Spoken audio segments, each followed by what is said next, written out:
We made a tutorial for the grout sealer by using it to seal the grout around a set of sample tiles.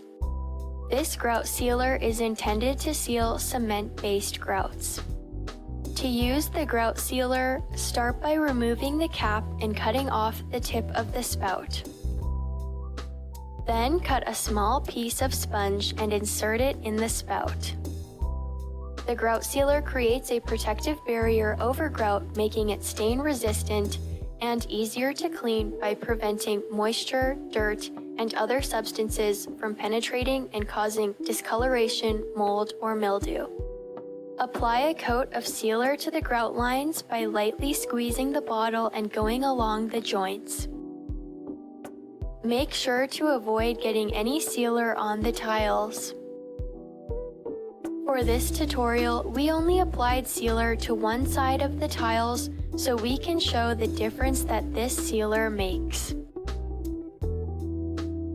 Let the sealer dry for 30 to 45 minutes or until the surface is completely dry.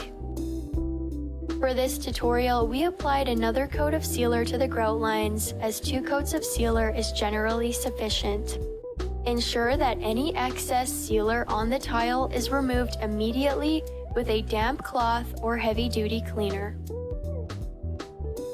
After applying 2 coats of sealer and allowing it to fully dry, we poured coffee on both the sealed side and the unsealed side of the grouted tiles. As you can see, without a grout sealer, the spill soaks right into the grout lines, whereas the sealer prevents this from happening. The grout sealer is easy to use, prevents stains, and makes cleaning grout much easier. To shop grout sealer, click the link in the description below. Thanks for watching.